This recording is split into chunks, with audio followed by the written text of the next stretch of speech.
Welcome to this latest edition of the Real Deal Podcast. Of course, I'm your host, Serial Joe Quinn. Episode 938 of the Real Deal Podcast. Champs looking like chumps. We'll talk about that. But before we get into it, a couple of things. I've made this announcement short before. I think I want to say the last podcast, and definitely I might post it on social media, that this will indeed be the last semi-live podcast of 2023. All the podcasts that you're going to hear in December have been pre-recorded.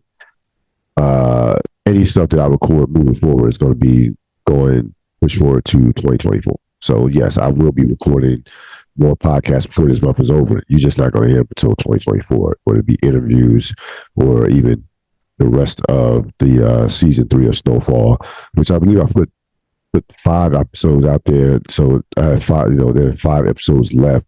Actually, still have to record 2 more episodes. The final 2 episodes haven't been recorded yet, but we're almost done that. Done with that chapter of the Real Deal Podcast history in terms of Snowfall. So this is again the last podcast that I will record and you will hear in the month of December. So take a couple weeks off.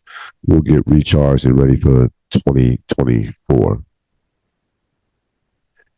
We begin, as always, with all the thoughts staying alive. The Buffalo Bills are able to get by the Kansas City Chiefs in Kansas City, 20-17, third straight year that the Bills have defeated Buffalo. That the Bills have defeated the Chiefs. All the games in Kansas City, by the way. So they are in Kansas City in the regular season. They're 3-0 their last 3 years. Of course, Kansas City has got the last laugh in the postseason, particularly that all-time classic a couple years ago during the 2021 season with the 42-36. So, but this game wasn't even close to that as far as quality of play, and considering where these two teams are at as in years past. So neither one of these teams are even anywhere near what they once were. Even going back a year ago, they're not even close to the teams that they were. And that definitely stood out in this game. First of all, I plenty on Kansas City. I actually want to, because I actually start with the Buffalo stuff because I got a lot on Kansas City. Listen, if you're Buffalo, you absolutely take this win. This was their best win of the season against a team that's going to go to the playoffs, probably going to win that division.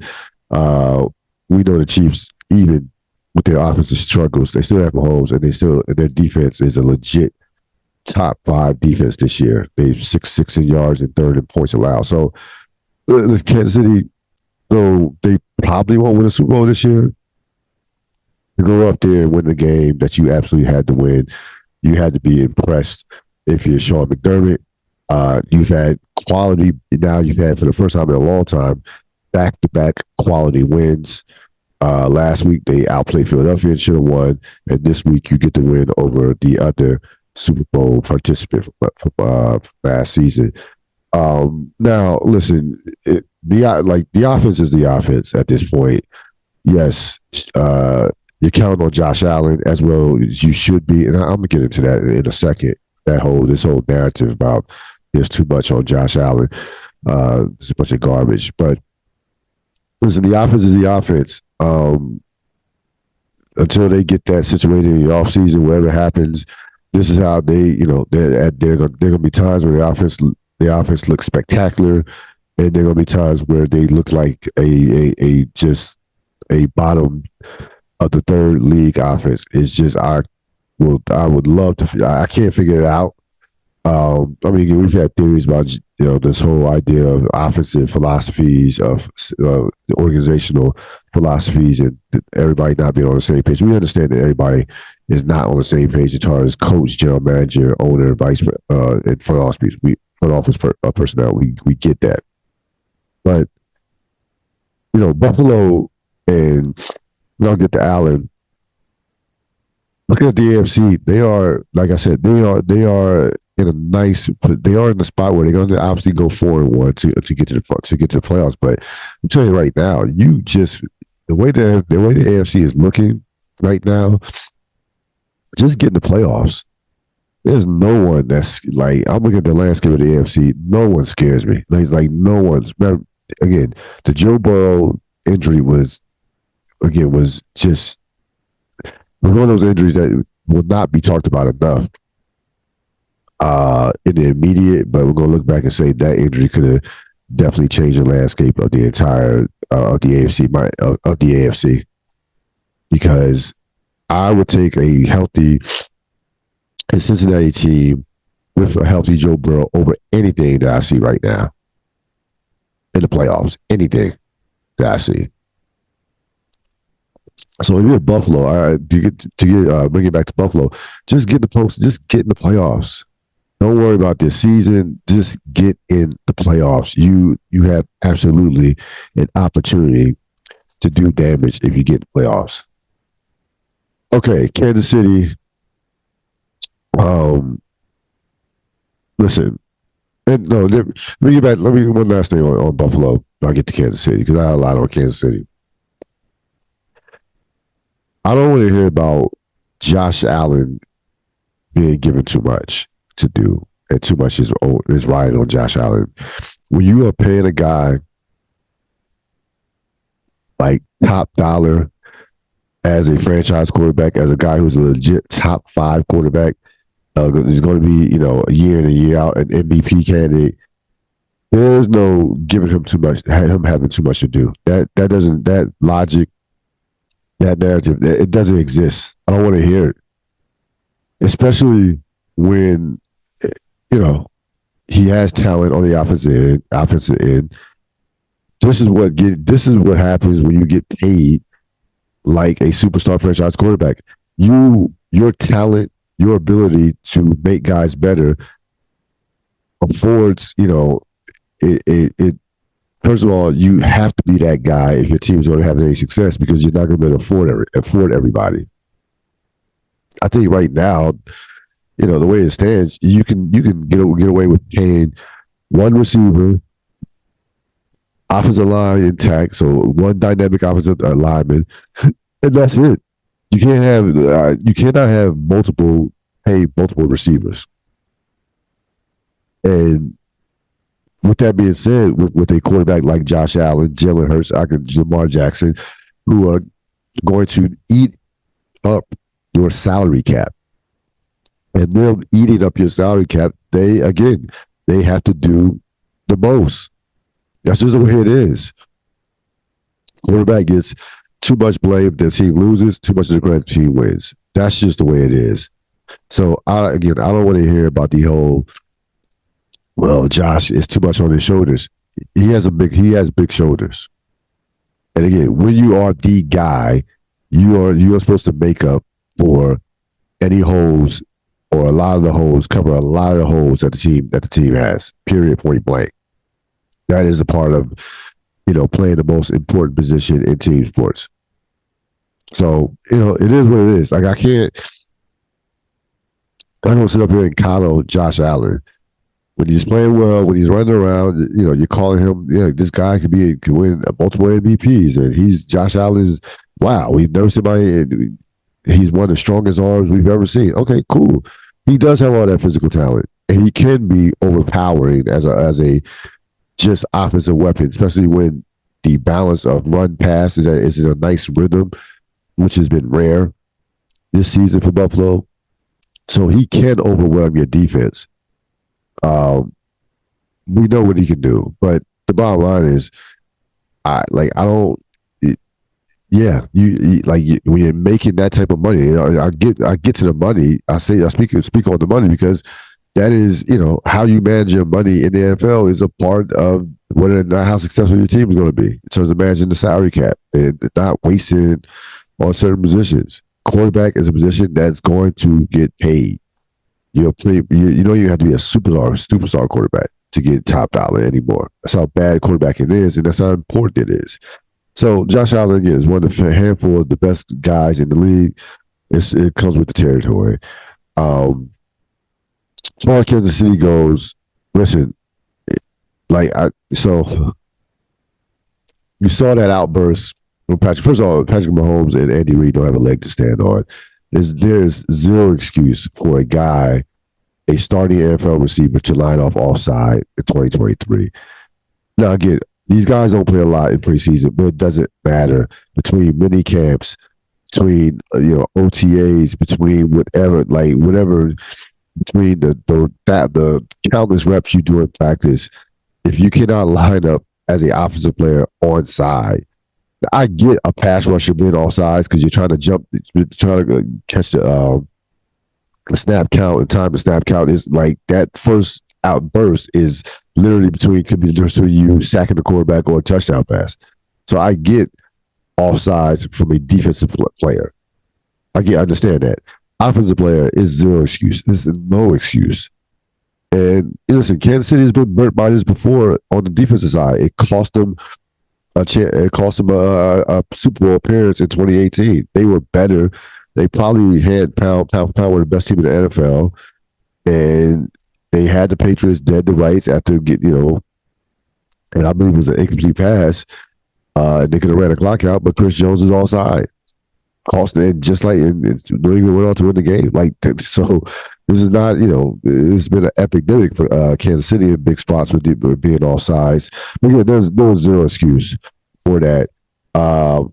Andy Reid, Patrick Mahomes in particular, did not have a leg to stand on as far as the complaining about the officiating. The officials absolutely made the right call. The official after the game and on NBC made it a point to say they are emphasizing this in 2023. Period. It's been called 11 times in 2023. So the emphasize, I'm sure a letter went around or email, whatever, went around the league. These teams, all 32 teams said, hey, in terms of rules, the rules and things of that nature, we're going to be looking at this more closer. But what Patrick Mahomes said was not about the officials. And that outburst was not about the officials. That outburst was, let me just point the finger in every direction except where it should be, and that's my wide receivers. That was Patrick Mahomes, in a sense, protecting himself from himself. Because the frustration had got to a point where it just had to come out. If they lost this game, it was going. And if they lost this game and the offense struggled like it has been the entire season, again, another game under 20 points for the Chiefs. That is 6 games under 20 points this season. Their offense hasn't even cracked 300 points yet, and went through 14 weeks. Again, they are on pace for the worst, by easily their worst offensive season in the Andy Reid, Patrick Mahomes era, which started back. His first full season was 2018. So that was Patrick Mahomes getting out all the frustration that he had been pinned up for basically the entire season. It had to come out somehow. It had to come out.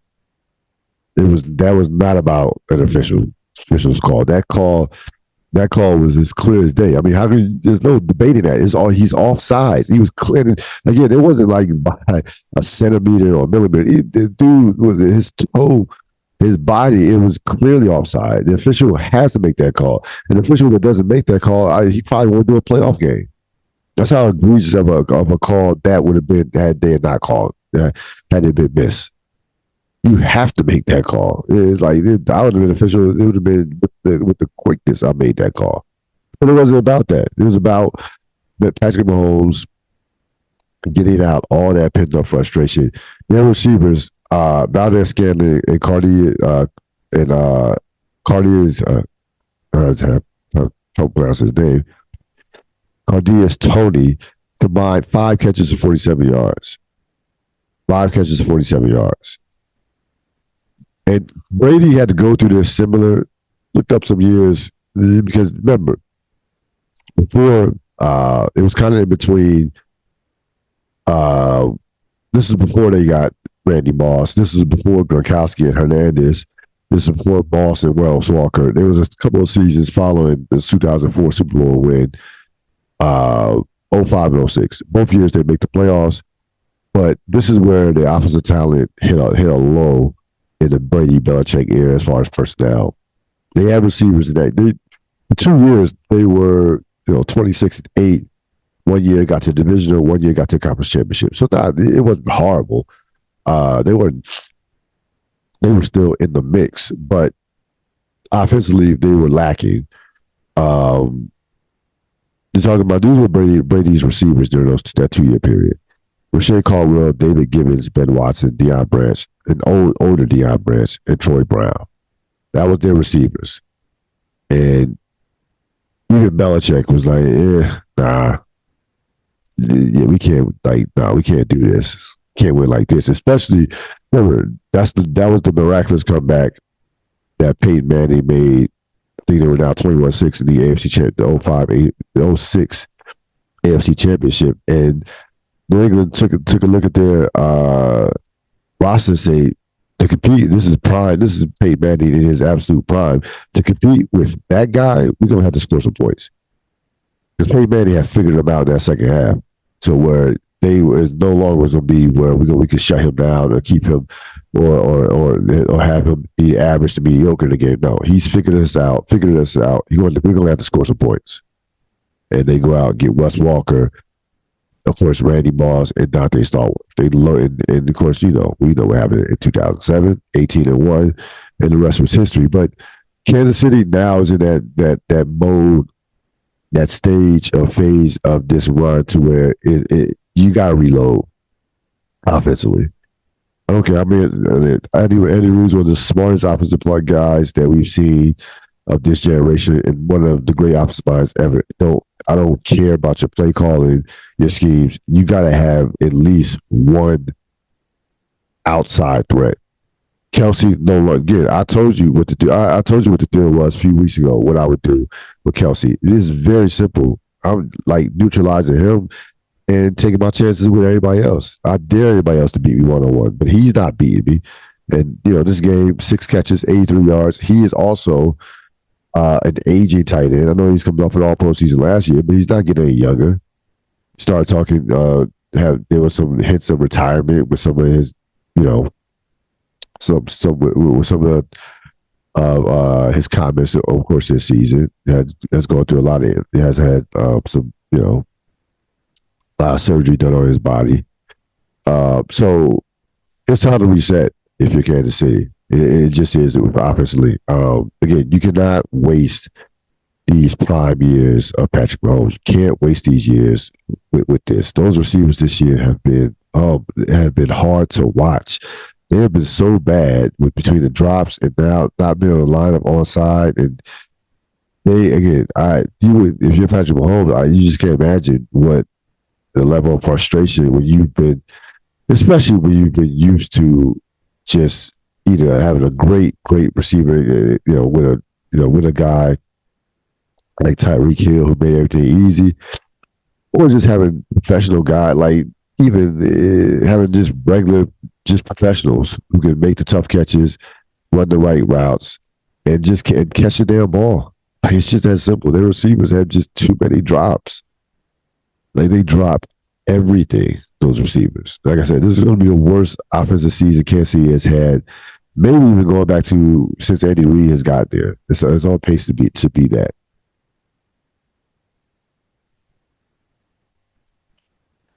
Teams, Dallas, San Francisco, Redux. Could we get another possible conference championship between Dallas and San Francisco? We've seen some classics. The catch, of course, with Jimmy Johnson, Jimmy Johnson and Troy Aikman, taking on Steve Young in the early 90s.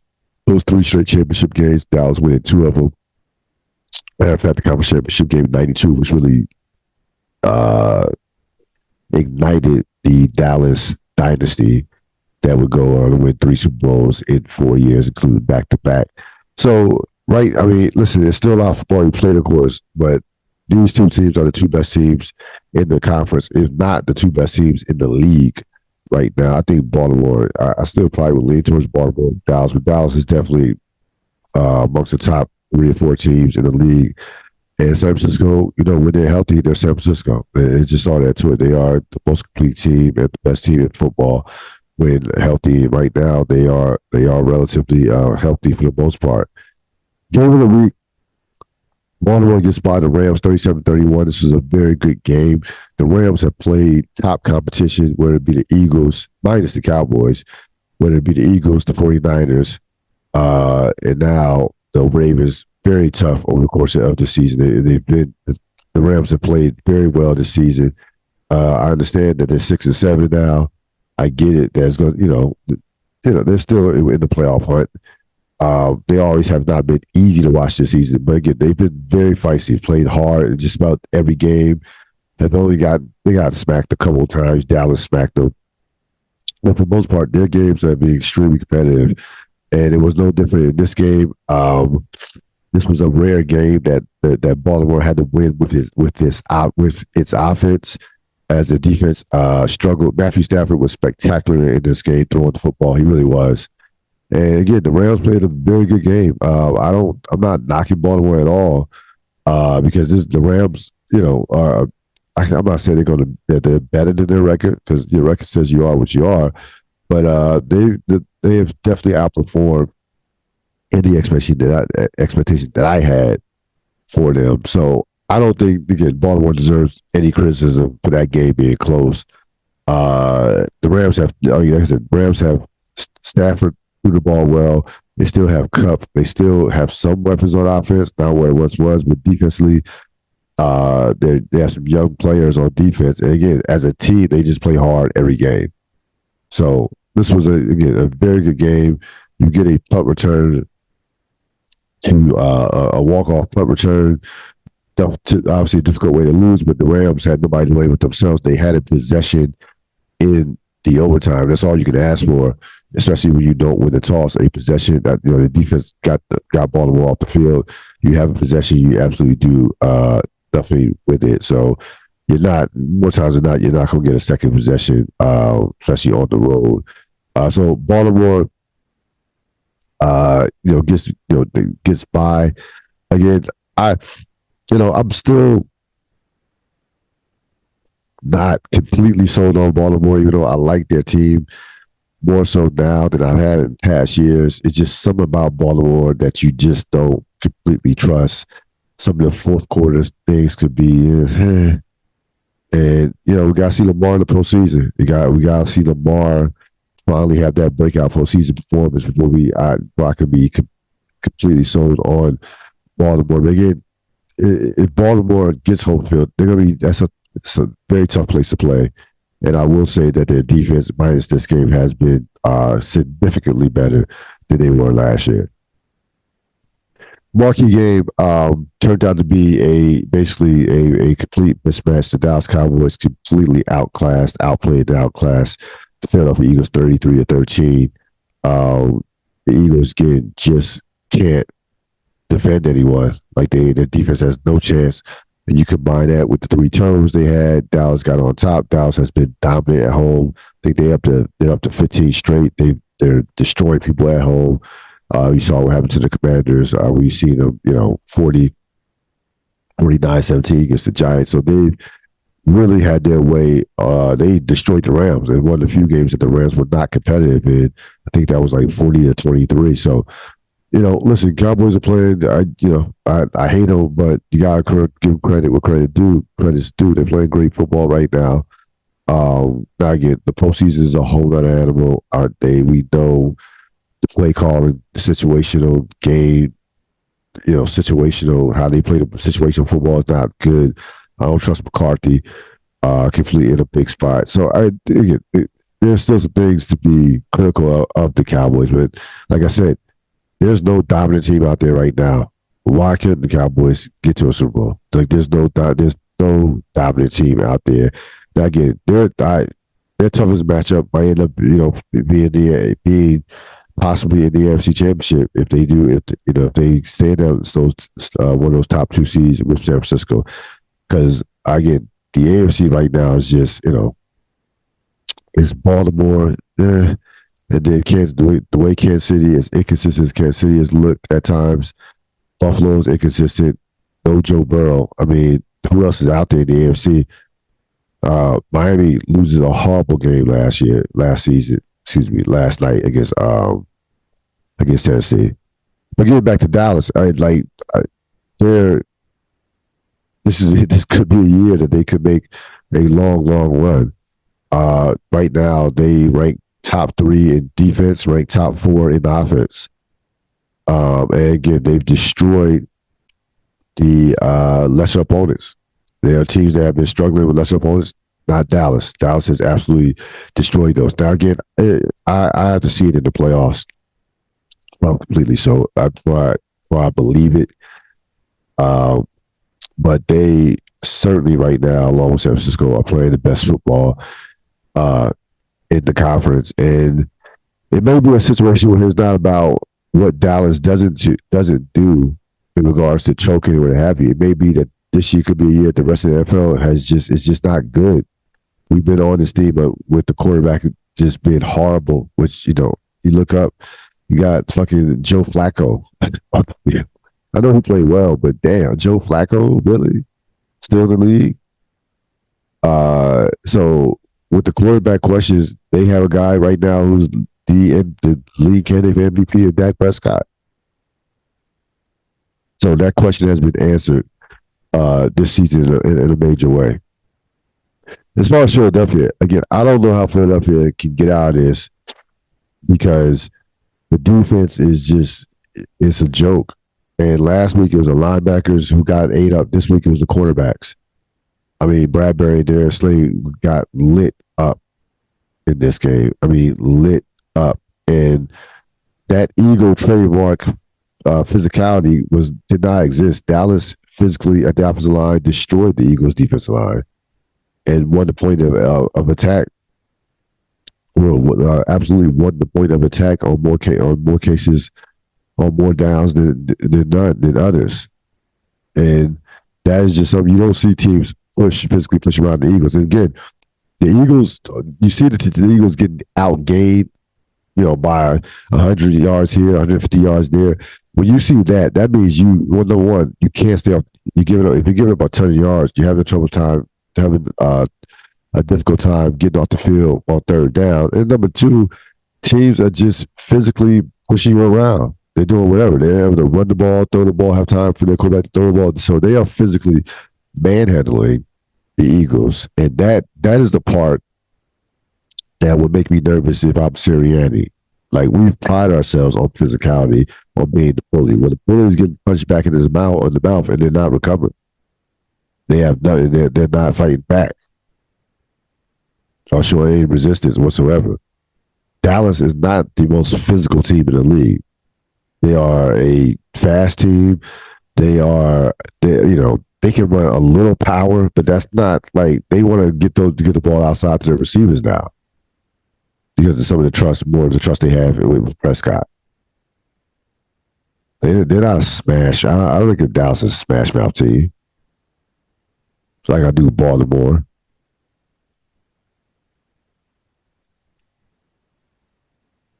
So that physicality, Eagles lose that, you have nothing. And again, it's very interesting when these teams start falling in love with their offense and forget their defensive principles.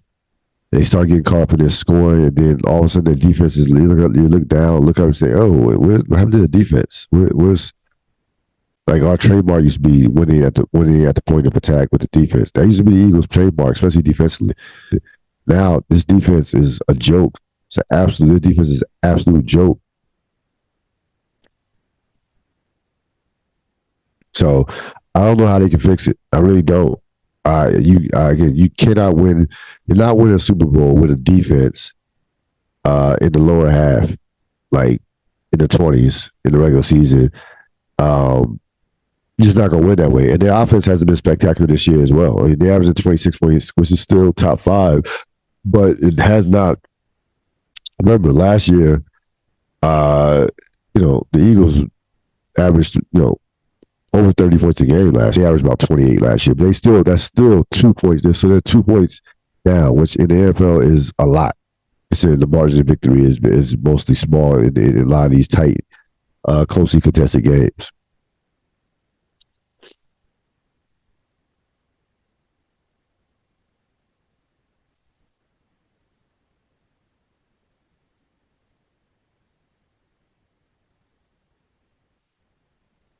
So I don't have it. Well, I do have it here. So who won the week in the deep dive? I'll combine both of them because they're basically one and the same. So Shohei Ohtani, now pitcher and now player with the Los Angeles Dodgers, um, signs a contract for $700 million, 10 years, $700 million, $680 million of it deferred. Over the course of the contract, he's only going to receive, I shouldn't say only, like $2 million is not a lot of money, but he'll receive $2 million over the course of 10 years. This, of course, is a luxury tax-free contract. The deferments will come, I guess, when he's at the age 39. He's basically done baseball and with $68 million over a 10-year period. There are more other details I get into, which you can look up if you want to on Sports Track for any more in-depth details about this contract. A historic sports contract. You saw the reaction from the other athletes who, of course, pay attention when it comes to money, pay attention to this type of stuff.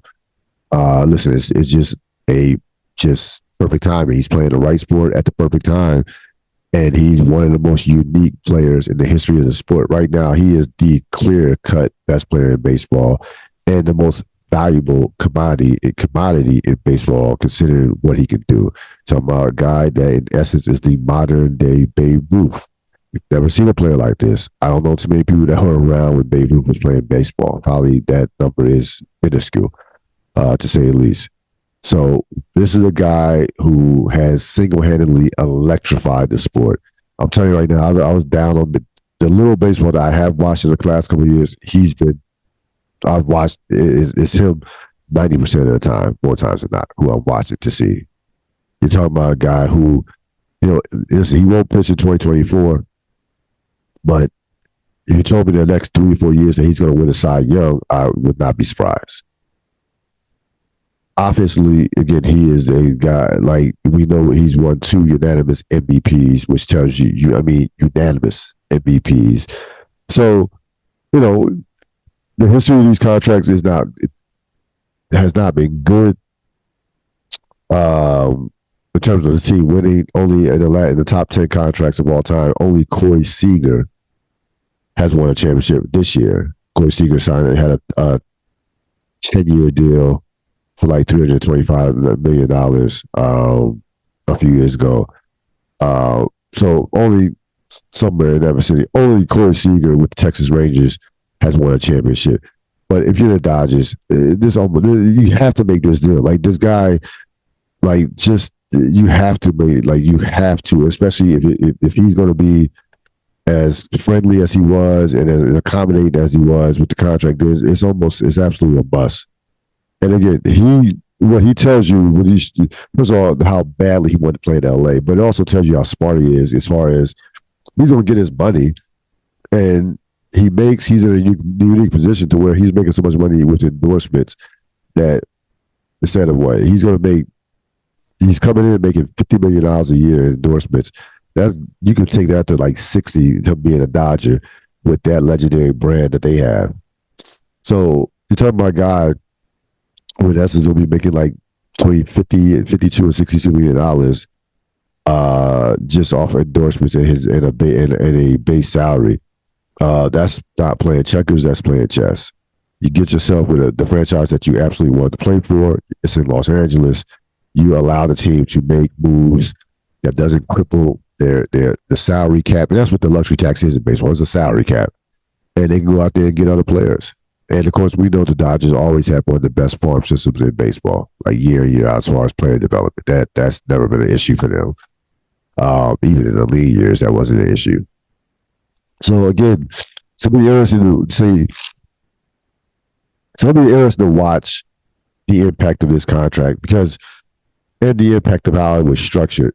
If I'm in the NFL, I am studying this for my quarterback, my superstar quarterback that gets paid like that much, gets paid that type of money, to where I can talk a superstar quarterback who's making a lot of has a lot of endorsement money into deferring money. Like I'm really, you have to with these salary caps becoming like tighter, and even though there's a lot of money, television money coming in basketball, you have to you if you're a general manager, somebody in the front office, you have to find a creative advantage, a loophole somehow to get an edge.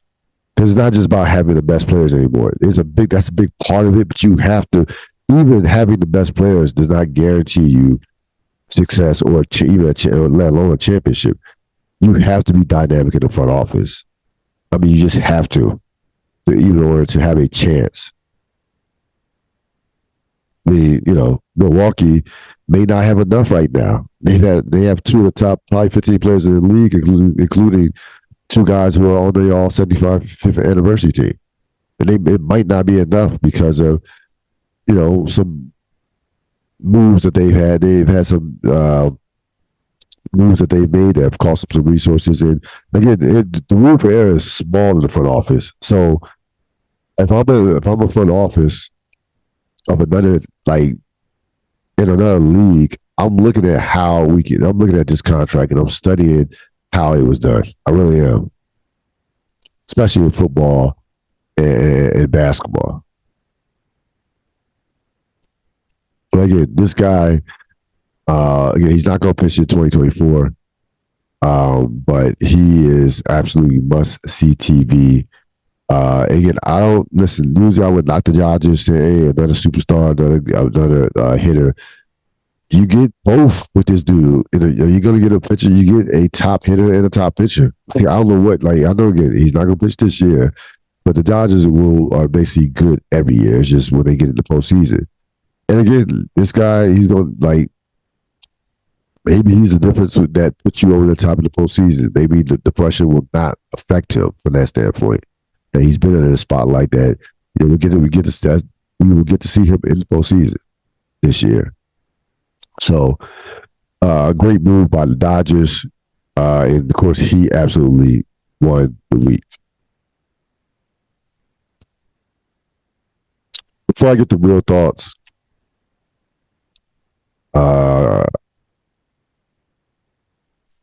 week 15, a couple of big games. Dallas, you have Dallas versus Buffalo, which should be a very good game.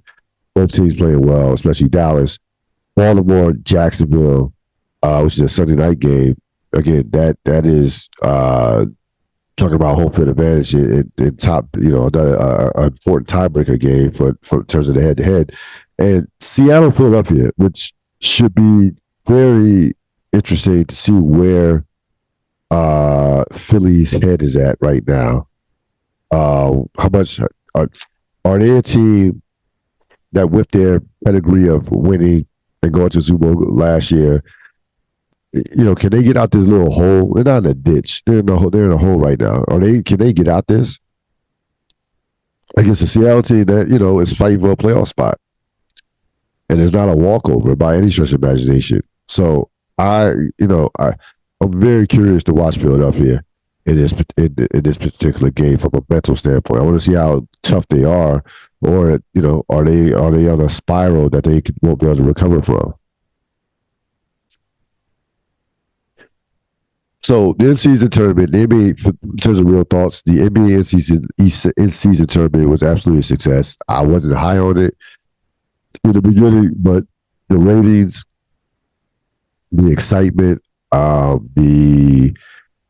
especially the last week lead up to a championship, the matchup, you got the perfect matchup of big time market star power as well as up and coming superstar in Tyrese Halliburton, and fun, young, exciting Indiana Pacer team that plays a game like the 1990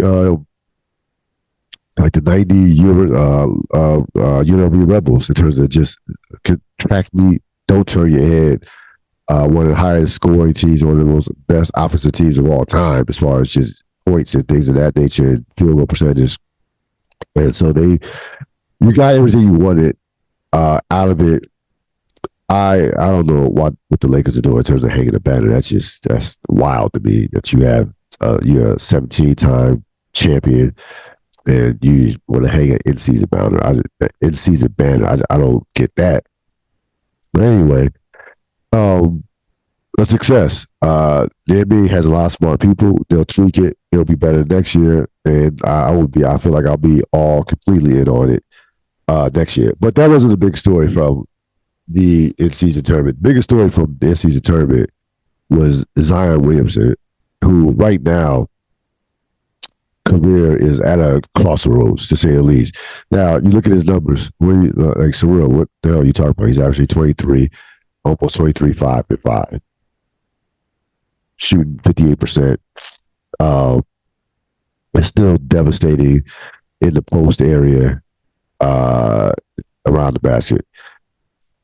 If you saw him in that Laker game where the Lakers beat the Pelicans by like 800 gazillion points, biggest game of his career up to that point, has been in the postseason, healthy, and he came out there like it was just another game for another on a Tuesday night in January or something. Going against you're in Las Vegas, you're going against LeBron James. I don't know what else in terms of motivation that could get you going, and I think with Zion, I'm telling you, it was a perfect storm of you go from structure and discipline to Duke and not really making any money, let's put that way, to being the face of the franchise, not a very strong organization as far as from a standpoint of a franchise. Like, he has like all the power. You get your second contract, the big contract, and now you're coasting. You're coasting on your talent. You have no one to hold you accountable. Charles Barkley had Moses Malone way back when. You need to get your fat ass in shape. That's what he said to Charles Barkley. He said Barkley to this day says that changed the trajectory of his career. Like, he probably would have ate himself out the league if not for Moses Malone. Whereas forget about any Moses Malone on that team. There's not even a veteran presence. There's not even a solid veteran presence that to get into that could get into his head on that team. Sorry, CJ McCollum is not it. Respect it. I know he had the stuff with the Players Association and what have you is visible there. See him on ESPN, but he's not. Like, these young guys, this like making the most money on the team matters in a real way, especially in 2023. The guys that make the most money basically run the team. That's just how it is. And the majority of them are younger players. The majority of them. So we see the number of young guys sign these just off the charts contract extensions. New Orleans has, they're gonna have to hope and pray that he turns himself around. There's nothing that I would see that, like, for a dude that's like 25 years old, 26. I don't think he's even 26. He probably is 24. 25, 20, probably 24 years old. He's way too young to be talking about fitness issues and eating habits. Like, what you like? That's like, if I'm talking about your conditioning at this age, then it's clearly where you show me where your head is at. That you're not committed to basketball, fully committed to basketball. Like, we're supposed to be talking about skills. Like, you need to add a jump shot. You need to tighten up on your handle. You need to become a better passer. You're supposed to be talking about your conditioning. And you're the supposed franchise player. I'm talking about your conditioning. And again, that filters down to the rest of the team. Why would I follow? You want me to follow this dude? Yeah, I know he can play. He's our best player from a talent standpoint, but what about his work habits? Do you think this dude's going to lead us to a championship? Trust me, those other players are thinking about these things. They are. I promise you. They are. And again, leadership, you could be a bad leader of people, like, and still be a leader. You could be bad and still be considered a leader. Leadership is not just, if you say someone is a leader, that doesn't exactly mean that that's a good thing. Because they could be a bad leader. Over the course of history, we've seen some bad leaders over the course of history in all facets of life.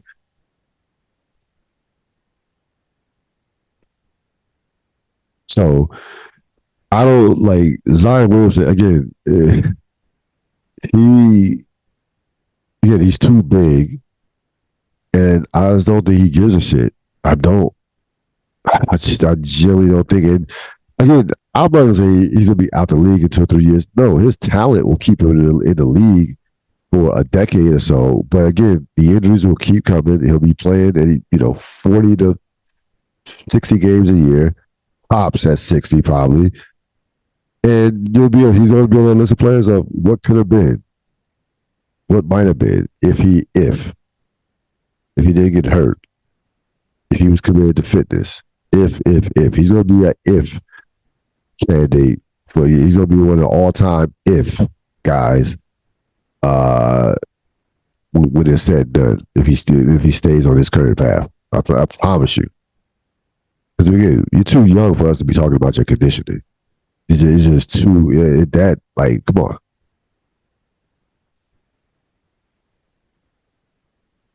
That's gonna wrap it up for this latest edition of the Real Deal Podcast. Again, you will not. This will be the last of 2023 that you will hear from me kind of live.